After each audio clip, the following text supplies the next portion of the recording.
Hello everyone, welcome back to the Harshi DSC classes. ఈరోజు మనము ఈ వీడియోలో చూసుకున్నట్లయితే 10th క్లాస్ సోషల్కి సంబంధించి 10th లెసన్ అయితే చూద్దామండి. సో ఇది కంప్లీట్ అయిపోయిన తర్వాత మీకు సైన్స్కి సంబంధించిన ప్రాక్టీస్ బిట్స్ అయితే చేయడం జరుగుతుంది. సో ఫస్ట్ సోషల్ అయితే కంప్లీట్ చేయాలి అనేసి చాలామంది అయితే మెసేజ్ అయితే పెడుతున్నారు. సో దానిలో భాగంగా ఫస్ట్ సోషల్ అయితే కంప్లీట్ చేసుకుందాం. నెక్స్ట్ మీకు సైన్స్, బయాలజీ సంబంధించిన ప్రాక్టీస్ బిట్స్ కూడా నెక్స్ట్ వీడియోస్లలో అప్లోడ్ చేస్తూ ఉంటానండి. సో 10th క్లాస్ సోషల్కి సంబంధించి 10th లెసన్ వచ్చేసి ప్రపంచీకరణ. దీంట్లో ప్రాక్టీస్ బిట్స్ చూద్దాం. ఆల్రెడీ 9 లెసన్స్కి ప్రాక్టీస్ బిట్స్ అయిపోయాయి. వాటి లింక్స్ వచ్చేసి మీకు కింద డిస్క్రిప్షన్లో ప్రొవైడ్ చేస్తానండి. మీరు ఏమైనా ప్రాక్టీస్ చేయాలి అనుకుంటే ఒకసారి అయితే ప్రాక్టీస్ చేసుకోవచ్చు. సో ఫస్ట్ క్వశ్చన్ చూద్దామండి. ఫోర్డ్ మోటార్స్ అనేది ఏ దేశ సంస్థ అనేసి అడుగుతున్నారు. ఆప్షన్స్లో మనకు ఫస్ట్ది వచ్చేసి జర్మనీ, ఇంగ్లాండ్, అమెరికా, ఫ్రాన్స్ అనేసి ఇచ్చారండి. ఫోర్డ్ మోటార్స్ అనేది ఏ దేశ సంస్థ అండి? ఇది వచ్చేసి మనకు అమెరికాకు సంబంధించినటువంటి సంస్థ. Option C. Next second question అయితే చూద్దాము. ఎంఎన్సి అంటే ఏంటి అనేసి అడుగుతున్నారండి. ఆప్షన్స్లో మనకు విదేశీ పెట్టుబడిదారీ సంస్థలు, బహుళజాతీయ సంస్థలు, విదేశీ పరిశ్రమల సముదాయము, స్వదేశీ సంస్థల సముదాయము అనేసి ఇచ్చారండి. సో మనకు తెలుగులో అబ్రివేషన్ తెలియకపోయినా ఆర్ మీకు ఇంగ్లీష్లో అబ్రివేషన్ తెలియకపోయినా మనకేంటంటే అక్కడ క్వశ్చన్ పేపర్లో తెలుగులో ఇంగ్లీష్లో ఉంటుందండి. సో మీరు మేనేజ్ అయితే చేయొచ్చు, కరెక్ట్గానే ఆన్సర్ చేయొచ్చండి. ఎంఎన్సి అంటే మనకు మల్టీనేషనల్ కార్పొరేషన్ అంటే ఏంటండి? బహుళ జాతి సంస్థలు. Option B is the right answer. Next third question చూద్దాము. రాన్ బాక్సీ అనే కంపెనీ ఉత్పత్తి చేసేది అనేసి ఇచ్చారు. ఆప్షన్స్ ఫస్ట్ వచ్చేసి కార్లు, ఆప్షన్ బి కంప్యూటర్లు, ఆప్షన్ సి దుస్తులు, ఆప్షన్ డి మందులు అనేసి ఇచ్చారండి. రాన్ బాక్సీ అనే కంపెనీ ఉత్పత్తి చేసేది ఏది? సో రాన్ బాక్సీ అనే కంపెనీ మనకు మందులను అయితే ఉత్పత్తి చేస్తుందండి, ట్యాబ్లెట్స్ని. సో ఆప్షన్ డి వచ్చేసి కరెక్ట్ ఆన్సర్. నెక్స్ట్ క్వశ్చన్ చూద్దాము. ఆర్థిక పునర్నిర్మాణము అభివృద్ధికి ఏర్పడినటువంటి అంతర్జాతీయ బ్యాంకు ఏది అనేసి ఇచ్చారు. ఆప్షన్స్లో ఫస్ట్ది మనకు WTO, IDBI, IBRD, UNO అనేసి ఇచ్చారండి. సో WTO అంటే వరల్డ్ ట్రేడ్ ఆర్గనైజేషన్. నెక్స్ట్ది IDBI అంటే ఏంటండి? మనకు industrial development bank of India. Next IBRD అంటే ఏంటి? International Bank of Reconstruction and development అనమాట. నెక్స్ట్ ఆప్షన్ డి UNO అనేసి ఇచ్చారు. UNO అంటే ఏంటండి? United nations organisation. సో కాబట్టి దీంట్లో మనకు ఆర్థిక పునర్నిర్మాణము అభివృద్ధి అండి, అంటే రీకన్స్ట్రక్షన్ అండ్ డెవలప్మెంట్ అనమాట. సో దీనికోసం ఏర్పడినటువంటి బ్యాంక్ ఏది? మీకు ఆల్రెడీ అబ్రివేషన్ చెప్పాను కదా నేను. IDBI అంటే ఇంటర్నేషనల్ బ్యాంక్ ఆఫ్ రీకన్స్ట్రక్షన్ అండి. ఆర్ అంటే రీకన్స్ట్రక్షన్ అండ్ డెవలప్మెంట్ అనమాట. సో ఆప్షన్ సి వచ్చేసి కరెక్ట్ అవుతుందండి. Next fifth question. WTO అంటే ఏంటి అనేసి ఇచ్చారు. WTO అంటే ఏంటంటే మనందరికీ తెలిసిందే కదా, World Trade Organization. So option B వచ్చేసి కరెక్ట్ ఆన్సర్ అవుతుంది. నెక్స్ట్ బిట్ చూద్దాము. 6th అండి. వాణిజ్యాన్ని, ప్రతిభను, ఆలోచనల్ని, భావాల్ని ప్రపంచవ్యాప్తంగా అందరూ పంచుకొని విస్తరించడాన్ని ఏమంటాము అనేసి ఇచ్చారండి. ఆప్షన్స్లో ఫస్ట్ది పరస్పర సహకారము, ఆప్షన్ బి పరస్పర జ్ఞాన మార్పిడి, ఆప్షన్ సి ప్రపంచీకరణ, ఆప్షన్ డి పైవన్నీ అనేసి ఇచ్చారండి. వాణిజ్యాన్ని, అలాగే ప్రతిభను, ఆలోచనల్ని, అలాగే భావాల్ని కూడా ప్రపంచవ్యాప్తంగా అందరూ పంచుకొని విస్తరించడాన్ని మనము ఏమని చెప్తామండి? ప్రపంచీకరణ అంటామండి. ప్రపంచీకరణ. ఆప్షన్ సి వచ్చేసి కరెక్ట్ అండి. నెక్స్ట్ క్వశ్చన్ 7th అండి. పూర్వకాలం నుంచి దేశాల మధ్య అనుసంధానంగా ఉన్న ప్రధాన కార్యకలాపం ఏది అనేసి ఇచ్చారు. ఆప్షన్ ఏ వ్యవసాయము, ఆప్షన్ బి వాణిజ్యము, ఆప్షన్ సి రవాణా, ఆప్షన్ డి సమాచార మార్పిడి అనేసి ఇచ్చారండి. సో పూర్వకాలం నుంచి అండి, పూర్వకాలం నుంచి దేశాల మధ్య అనేసి ఇచ్చారు. సో దేశాల మధ్య అనుసంధానంగా ఉన్న ప్రధాన కార్యకలాపం వచ్చేసి వాణిజ్యం అనే చెప్పుకుంటారండి. ఎవరైనా సరే వాణిజ్యం అనే చెప్తారనమాట. మనకు దేశాల మధ్య రవాణా ఉన్నప్పటికీ అది ప్రధాన కార్యకలాపం అయితే కాదనమాట. సో ఆప్షన్ బి వచ్చేసి కరెక్ట్ అండి. నెక్స్ట్, అరబ్ వసంతం అంటే ఏమిటి అనేసి ఇచ్చారు. ఆప్షన్స్లో ఫస్ట్ది అరబ్ దేశాలలో జరిగినటువంటి వాతావరణ మార్పు. ఆప్షన్ బి అరబ్ దేశాల మధ్య సరిహద్దు వివాదము. ఆప్షన్ సి పశ్చిమ ఆసియా, ఉత్తర ఆఫ్రికాలలోని అనేక దేశాలలో పాలకులకు వ్యతిరేకంగా జరిగిన ప్రజా విప్లవము. ఆప్షన్ డి ఏది కాదు అనేసి ఇచ్చారండి. సో అరబ్ వసంతం అంటే ఏంటండి? ఆప్షన్ సి అండి, పశ్చిమ ఆసియా అలాగే ఉత్తర ఆఫ్రికాలలో అనేక దేశాలలో పాలకులకు వచ్చేసి వ్యతిరేకంగా ఒక ప్రజా విప్లవం అయితే జరగడం జరిగింది. సో దాన్ని మనము అరబ్ వసంతంగా చెప్తారండి. ఆప్షన్ సి అనమాట. నెక్స్ట్ క్వశ్చను, ప్రపంచ బ్యాంకులలో ఏ ఏ సంస్థలు భాగంగా ఉన్నాయి అనేసి ఇచ్చారు. ఆప్షన్స్లో మనకు IBRD plus IDA, IMF plus WTO, IBRD plus WTO, IMF plus IDA అనేసి ఇచ్చారండి. సో మీకు ఆల్రెడీ చెప్పాను కదా, IBRD అంటే ఏంటండి? ఇంటర్నేషనల్, ఫస్ట్ IBRD అబ్రివేషన్ చెప్తానండి, ఎవరైనా కావాలంటే రాసుకోవచ్చు. IBRD అంటే International Bank of Reconstruction and Development. Next IDA International Development Association అండి. నెక్స్ట్ IMF చూద్దాం. IMF అంటే ఇంటర్నేషనల్ మానిటరీ ఫండ్ అండి, ఇంటర్నేషనల్ మానిటరీ ఫండ్.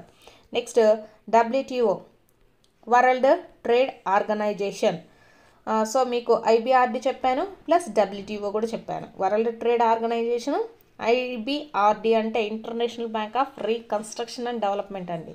ఇక్కడ IMF అంటే International Monetary Fund, next International Development Association అనమాట. సో ఇవి ఇక్కడ ఇచ్చినటువంటివండి. సో ఇక్కడ మనల్ని అడుగుతున్న క్వశ్చన్ ఏంటి?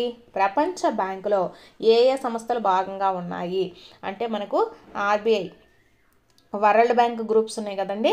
సో ఈ ప్రపంచ బ్యాంకు, వరల్డ్ బ్యాంక్ అన్న రెండు ఒకటే. సో ఈ వరల్డ్ బ్యాంక్, ప్రపంచ బ్యాంకులో మనకు కొన్ని సంస్థలు వచ్చేసి గ్రూపులుగా అయితే ఉండడం జరుగుతుంది. సో ఇక్కడ ఇచ్చినటువంటి ఆప్షన్స్లో ఉండేటటువంటి గ్రూపులు ఏవి అనేసి అడుగుతున్నారండి. సో ఏమేమి ఉన్నాయంటే ప్రపంచ బ్యాంకులో సంస్థలుగా మనకు IBRD ఉంది, IDA ఉందండి. సో IBRD అంటే International Bank of Reconstruction and Development అండి. IDA అంటే ఇంటర్నేషనల్ డెవలప్మెంట్ అసోసియేషన్. ఇవన్నీ ఇంటర్నేషనల్కి సంబంధించినవండి.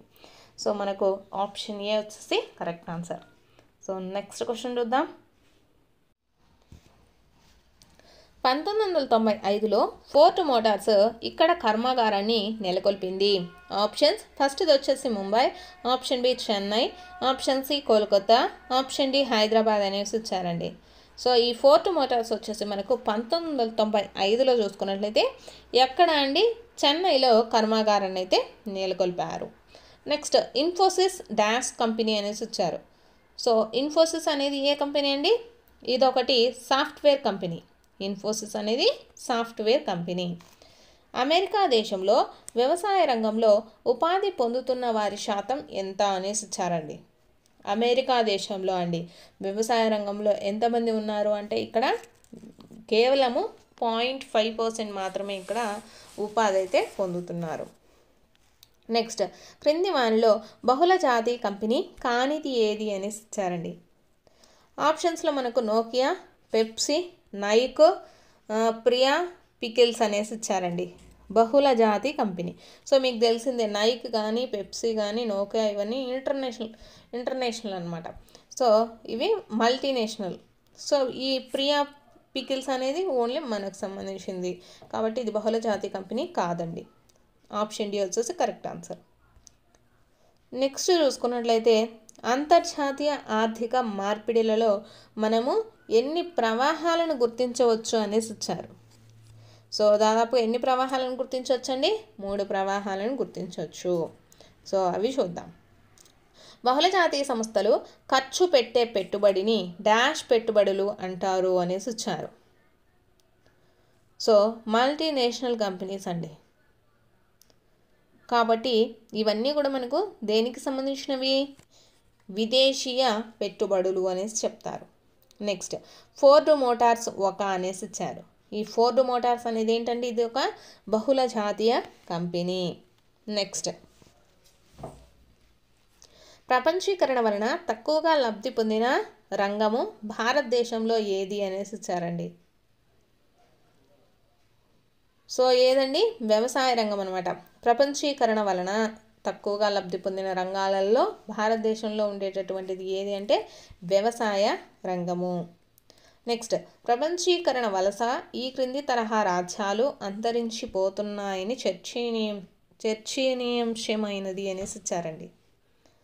ఆప్షన్స్లో జాతీయ, వలస, ప్రపంచ, పైవన్నీ అనేసి కూడా ఇచ్చారు. సో ఏదండి? జాతీయ తరహా రాజ్యాలు అనేవి అంతరించిపోతూ ఉన్నాయన్నమాట. నెక్స్ట్ క్వశ్చన్ కార్గిల్ ఫుడ్స్ అండి. కార్గిల్ ఫుడ్స్ అనేది ఏ దేశానికి చెందిన బహుళ జాతీయ సంస్థ అనేసి ఇచ్చారు. కార్గిల్ ఫుడ్స్ అనేవి మనకు దేనికి సంబంధించిందండి? అమెరికాకు సంబంధించింది. నెక్స్ట్ చూసుకున్నట్లయితే మనం కొన్ని బిట్స్ చూద్దామండి. SEZని విస్తరింపుము అనేసి ఇచ్చారు. SEZ అంటే ఏంటండి? స్పెషల్ ఎకనామిక్ జోన్ అండి. నెక్స్ట్ WTO కేంద్ర కార్యాలయము డాష్ వద్ద కలదు అనేసి ఇచ్చారు. WTO వచ్చేసి మనకి ఎక్కడ ఉందండి? జెనీవాలో ఉంది. జెనీవా స్విట్జర్లాండ్లో ఉందన్నమాట. నెక్స్ట్ WTOను విస్తరించండి అనేసి ఇచ్చారు. WTO అంటే వరల్డ్ ట్రేడ్ ఆర్గనైజేషన్. నెక్స్ట్ ప్రపంచ బ్యాంకులో అమెరికా ఓటు విలువ ఎంత అనేసి ఇచ్చారు. ప్రపంచ బ్యాంకుల్లో అమెరికా ఓటు విలువ వచ్చేసి 16% అండి. 5th క్వశ్చన్ భారతదేశంలో ఆర్థిక సరళీకరణ ప్రారంభమైన సంవత్సరం. భారతదేశంలో ఆర్థిక సరళీకరణ వచ్చేసి మనకి ఏ సంవత్సరంలో ప్రారంభమైంది? 1991వ సంవత్సరంలో అయిందండి. నెక్స్ట్ SEZ స్థాపించే కంపెనీలు డాష్ సంవత్సరాల పాటు పన్ను చెల్లించనవసరం లేదు అనేసి ఇచ్చారండి. సో ఎన్ని సంవత్సరాలండి? 5 సంవత్సరాలు ఇవి పన్నులు చెల్లించాల్సిన అవసరం లేదు. ఎందుకో ఇవి స్పెషల్ ఎకనామిక్ జోన్లో భాగంగా మనకు ఇక్కడ కంపెనీలు అనేటివి పెడతారనమాట. సో దాంట్లో భాగంగా వీళ్ళు 5 సంవత్సరాలు వచ్చేసి పన్ను చెల్లించాల్సిన అవసరం లేదు. నెక్స్ట్ భారతదేశంలోని ఇంగ్లీష్ మాట్లాడగలిగిన యువత డాష్ సేవలు అందిస్తున్నారు అనేసి ఇచ్చారండి. సో ఏ సేవలండి? కస్టమర్ కేర్ సేవలు అందేయడం జరుగుతుంది. Next question Ford Motors dash దేశపు కంపెనీ అనేసి ఇచ్చారు. సో ఇది మీకు ఆల్రెడీ చెప్పాను కదా, అమెరికా దేశానికి సంబంధించిందండి Ford Motors. Next Asian Paints వచ్చేసి మనకు దేనికి సంబంధించిందండి? ఇండియాకి సంబంధించింది, భారతదేశానికి సంబంధించిందండి. నెక్స్ట్ క్వశ్చన్ WTOలో సభ్య దేశాల సంఖ్య అనేసి ఇచ్చారు. సో మనకు WTO వరల్డ్ ట్రేడ్ ఆర్గనైజేషన్లో దాదాపు ఎంతమంది ఉంటారండి? 150 దేశాలు దీనిలో సభ్యులుగా ఉండడం జరుగుతుంది. నెక్స్ట్ చూద్దాము. నెక్స్ట్ జతపరచండి అనేసి ఇచ్చారు, చూద్దాము. కాల్ సెంటర్స్, కార్గిల్ ఫుడ్స్ బహుళజాతి సంస్థలు, జీడిపిలో వ్యవసాయం వాటా 1%, రాన్ బాక్సీ అనేసి ఇచ్చారండి. సో దీంట్లో చూసుకున్నట్లయితే మనకు ఫస్ట్ చూసుకుందాము. ఫస్ట్ వచ్చేసి కాల్ సెంటర్స్లో వచ్చేసి వినియోగదారుల సేవ. నెక్స్ట్ కార్గిల్ ఫుడ్స్ వచ్చేసి ఇది మనకు దేనికి సంబంధించిందండి? అమెరికాకు సంబంధించింది.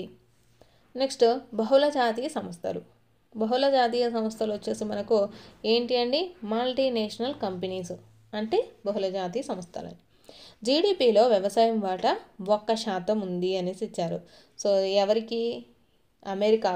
అమెరికాలో మనకు వ్యవసాయం ఎంత శాతం మంది చేస్తారండి? దాదాపు 0.5% మంది చేస్తుంటారు అన్నమాట.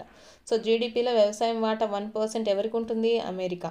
నెక్స్ట్ రాన్ బాక్సీ అనేది మనకు మందుల కంపెనీ, మందులకు సంబంధించింది రాన్ బాక్సీ. నెక్స్ట్ ఇంకొక జతపరచుట చూద్దాము. ఐఎంఎఫ్, నెక్స్ట్ సుందరం, ఫాస్ట్ అవర్స్, నెక్స్ట్ ప్లాస్టిక్ బొమ్మలు, ఫోర్డ్ మోటార్స్ అనేసి ఇచ్చారండి. సో చూద్దాము. దీంట్లో చూసుకున్నట్లయితే మనకు ఐబిఆర్డి అంటే ఏంటండి? ఇది international Bank of Reconstruction and development అనమాట. సో ఇది మనకు దేనికి సంబంధించింది? ప్రపంచ బ్యాంక్లో సంబంధించింది, వరల్డ్ బ్యాంక్లో గ్రూప్లో ఒకటి అనమాట. నెక్స్ట్ ఐఎంఎఫ్ అంటే ఏంటి? International Monetary fund. కాబట్టి ఐఎంఎఫ్ అంటే ఏమంటారు తెలుగులో? అంతర్జాతీయ ద్రవ్య నిధి అంటారు, ఇంటర్నేషనల్ మానిటరీ ఫండ్. నెక్స్ట్ సుందరం ఫాస్ట్ అవర్స్ అనేసి ఇచ్చారండి. సో సుందరం ఫాస్ట్ అవర్స్ అంటే ఏంటండి? నట్టులు, బోల్టులు, నెక్స్ట్ ప్లాస్టిక్ బొమ్మలు. మనకు ప్లాస్టిక్ బొమ్మలు అనగానే ఎక్కువగా దేని నుంచి వస్తాయండి? చైనా నుంచి వస్తాయి. నెక్స్ట్ ఫోర్డ్ మోటార్స్ వచ్చేసి మనకు దేంట్లో అండి? Mahindra and Mahindra Ford Motors అనమాట. సో ఇవి వచ్చేసి మనకు జతపరచుటకు సంబంధించినటువంటివి ఆన్సర్స్ అండి. ప్రపంచీకరణ లెసన్కి సంబంధించి మీకు ప్రాక్టీస్ బిట్స్ అన్నీ కూడా దీంట్లో అయితే ఎక్స్ప్లెయిన్ చేస్తాను. మీకు కనుక వీడియో నచ్చితే తప్పకుండా లైక్ చేయండి, అలాగే సబ్స్క్రైబ్ కూడా చేసుకోండి.